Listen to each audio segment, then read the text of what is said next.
ओम नमो भगवती वासुदेवाय। आज श्री गर्ग संहिता के वृंदावन खंड का 23वां अध्याय सुनेंगे। इसमें हम सुनेंगे कंस और शंखचूर्ण में युद्ध तथा मैत्री का वृत्तांत, श्री कृष्ण का शंखचूर्ण का वध। तो आइए शुरू करते हैं। श्री नारद जी कहते हैं, राजन, तत्पश्चात श्री कृष्ण ब्रजांगनाओं के साथ लोजंग वन में गए, जो वसंत की माधवी तथा अनन्य लता वल्लरियों से व्याप्त था। उस वन के सुगंध बिखेरने वाले सुंदर फूलों के हारों से श्रीहरि ने वहां समस्त गोपियों की वेनियां अलंकृत की। भ्रमरों की गुंजार से निनादित और सुगंधित वायु से वासित यमुना तट पर अपनी प्रेयसियों के साथ श्याम सुंदर विचरने लगे। विचरते विचरते रासेश्वर श्री कृष्ण उस महापुण्य वन में जा पहुँचे, जो करील, पीलू तथा शाम, तमाल और ताल आदि सघन वृक्षों से व्याप्त था। वह रासेश्वरी श्री राधा और गोपांगनाओं के साथ उनके मुख में अपना यशगान सुनते हुए श्री हरि ने रास आरंभ किया। उस समय वे यश गाती हुई अप्सराओं से घिरे हुए देवराज इंद्र के समान सुशोभित हो रहे थे। राजन, वहाँ एक विचित्र घटना घटित हुई, उसे तुम मेरे मुख से सुनो। शंखचूर्ण नाम से प्रसिद्ध एक बलवान यक्ष था, जो कुबेर का सेवक था। इस भूतल पर उसके समान गदायुद्ध विशारद योद्धा दूसरा कोई नहीं था। एक दिन मेरे मुंह से उग्रसेन कुमार कंस के उत्कट बल की बात सुनकर वह प्रचंड पराक्रमी यक्षराज लाख भार लोहे की बनी हुई भारी गदा लेकर अपने निवास स्थान से मथुरा में गया। उस मदोन्मत्त वीर ने राजसभा में पहुंचकर वहां सिंहासन पर बैठे हुए कंस को प्रणाम किया और कहा, राजन, सुना है कि तुम त्रिभुवन विजयी वीर हो, इसलिए मुझे अपने साथ गदायुद्ध का अवसर दो। यदि तुम विजयी हुए तो मैं तुम्हारा दास हो जाऊंगा, और यदि मैं विजयी हुआ तो तत्काल तुम्हें अपना दास बना लूंगा। विदेहराज तब तथास्तु कहकर एक विशाल गदा हाथ में ले कंस रंगभूमि में शंखचूर्ण के साथ युद्ध करने लगा। उन दोनों में घोर गदायुद्ध प्रारंभ हो गया। दोनों के परस्पर आघात प्रत्याघात से होने वाला चट चट शब्द प्रलय काल के मेघों की गर्जना और बिजली की गड़गड़ाहट के समान जान पड़ता था। उस रंगभूमि में दो मल्लों, नाट्य मंडली के दो नटों, विशाल अंग वाले दो गजराजों तथा दो उद्भट सिंहों के समान कंस और शंखचूर्ण परस्पर जूझ रहे थे। राजन, एक दूसरे को जीत लेने की इच्छा से जूझते हुए उन दोनों वीरों की गदाएं आग की चिंगारियां बरसाती हुई परस्पर टकराकर चूर चूर हो गईं। कंस ने अत्यंत कोप से भरे हुए यक्ष को मुक्के से मारा। तब शंखचूर्ण ने भी कंस पर मुक्के से प्रहार किया। इस तरह मुक्का मुक्की करते हुए उन दोनों को 27 दिन बीत गए।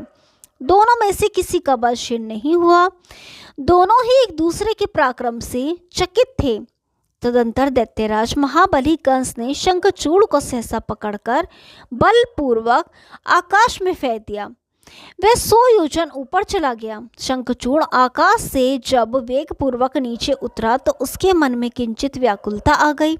तथापि उसने भी कंस को पकड़कर आकाश में 10,000 योजन ऊंचे फेंक दिया। कंस भी आकाश से गिरने पर मन ही मन कुछ व्याकुल हो उठा। फिर उसने यक्ष को पकड़कर सहसा पृथ्वी पर दे मारा। फिर शंखचूर्ण ने भी कंस को पकड़कर भूमि पर पटक दिया। इस प्रकार घोर युद्ध चलते रहने के कारण भूकंप भूमंडल कांपने लगा। इसी बीच सर्वज्ञ मुनिवर साक्षात गर्गाचार्य वहां आ गए। दोनों ने रंगभूमि में उन्हें देखकर प्रणाम किया। तब गर्ग ने ओजस्विनी वाणी में कंस से कहा, श्री गर्ग जी बोले, राजेंद्र, युद्ध ना करो, इस युद्ध से कोई फल मिलने वाला नहीं है। यह महाबली शंखचूर्ण तुम्हारे समान ही वीर है। तुम्हारे मुक्के की मार खाकर गजराज ऐरावत ने धरती पर घुटने टेक दिए थे और उसे अत्यंत मूर्छा आ गई थी। और भी बहुत से दैत्य तुम्हारे मुक्के की मार खाकर मृत्यु के ग्रास बन गए हैं, परंतु शंखचूर्ण धराशायी नहीं हो सका। इसमें संदेह नहीं कि यह तुम्हारे लिए अजय है। इसका कारण सुनो। वे परिपूर्णतम परमात्मा जैसे तुम्हारा वध करने वाले हैं, उसी तरह भगवान शिव के बल से बलशाली हुए इस शंखचूर्ण को भी मारेंगे। अतः यदुनंदन, तुम्हें शंखचूर्ण पर प्रेम करना चाहिए। यक्षराज तुम्हें भी अवश्य ही कंस पर प्रेम भाव रखना चाहिए। श्री नारद जी कहते हैं, राजन, गर्गाचार्य जी के यों कहने पर शंखचूड़ तथा कंस दोनों परस्पर मिले और एक दूसरे से अत्यंत प्रेम करने लगे। तदंतर कंस से विदा ले शंखचूड़ अपने घर को आने लगा। रात्रि के समय मार्ग में उसे रासमंडल मिला। वहां ताल स्वर से युक्त मनोहर गान उसके कान में पड़ा। फिर उसने रास में श्री रासेश्वरी के साथ रासेश्वर श्री कृष्ण का दर्शन किया। उनकी बाईं भुजा श्री राधा के कंधे पर सुशोभित थी। वे स्वेच्छानुसार अपने दाहिने पैर को टेढ़ा किए खड़े थे, हाथ में वंशी लिए, मुख से सुंदर मंद हास की छटा छिटक रही थी। उनके भूमंडल पर राशि राशि कामदेव मोहित थे। ब्रज सुंदरियों के युद्धपति ब्रजेश्वर श्री कृष्ण कोटि कोटि छत्र चमरों से सुसेवित थे। उन्हें अत्यंत कोमल शिशु जानकर शंखचूड़ ने गोपियों की हर ले जाने का विचार किया। बहुलाश्व ने पूछा, विप्रवर, आप भूत और भविष्य सब जानते हैं, अतः बताइए रासमंडल में शंखचूड़ के आने पर क्या हुआ।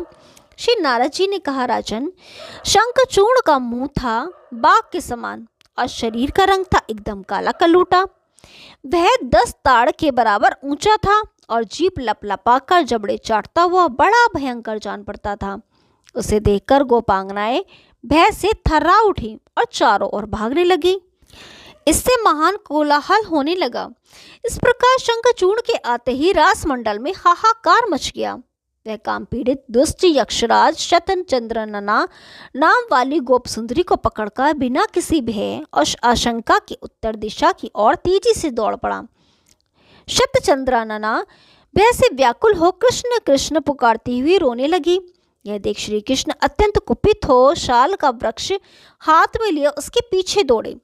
काल के समान दुर्जय श्री कृष्ण को पीछा करते हुए देख यक्ष उस गोपी को छोड़कर भय से विवल हो प्राण बचाने की इच्छा से भागा। महादुष्ट शंखचूड़ भागकर जहां जहां गया वहां वहां श्री कृष्ण विशाल वृक्ष हाथ में लिए अत्यंत रोषपूर्वक पहुंचे। राजन, हिमालय की घाटी में पहुंचकर उस यक्षराज ने भी एक शाल उखाड़ लिया और उनके सामने विशेषतः युद्ध कर इच्छा से वह खड़ा हो गया। भगवान ने अपने बाहुबल से शंखचूड़ पर उस शाल वृक्ष को दी मारा। उसके आघात से शंखचूड़ आंधी के उखाड़े हुए पेड़ की भांति पृथ्वी पर गिर पड़ा। शंखचूड़ ने फिर उठकर भगवान श्री कृष्ण को मुक्के से मारकर वह दुष्ट यक्ष संपूर्ण दिशाओं को निनादित करता हुआ सहसा गरजने लगा। तब श्री हरि ने उसे दोनों हाथों से पकड़ लिया और भुजाओं के बल से घुमाकर उसी तरह पृथ्वी पर पटक दिया जैसे वायु उखाड़े हुए कमलों को फेंक देती है। शंखचूड़ ने भी श्री कृष्ण को पकड़कर धरती पर दी मारा। जब इस प्रकार युद्ध चलने लगा तब सारा भूमंडल कांप उठा। तब माधव श्री कृष्ण ने मुक्के की मार से उसके सिर को धड़ से अलग कर दिया और उसकी चूड़ामणि ले ली, ठीक उसी तरह जैसे कोई पुण्यात्मा पुरुष कहीं से निधि प्राप्त कर लेता है। नरेश्वर, शंखचूड़ के शरीर से एक विशाल ज्योति निकली और दिग्मंडल को प्रकाशित करते हुए वृक्ष में श्री कृष्ण सखा श्री दामा के भीतर विलीन हो गई। इस प्रकार शंखचूड़ का वध करके भगवान मधुसूदन हाथ में मणि लिए फिर शीघ्र ही रासमंडल में आ गए। दीनवत्सल श्री हरि ने वह मणि शतचंद्रानना को दे दी और पुनः समस्त गोपांगनाओं के साथ रास आरंभ कर दिया। ओम नमो भगवती वासुदेवाय का 24वां अध्याय सुनेंगे। तब तक के लिए नमस्कार।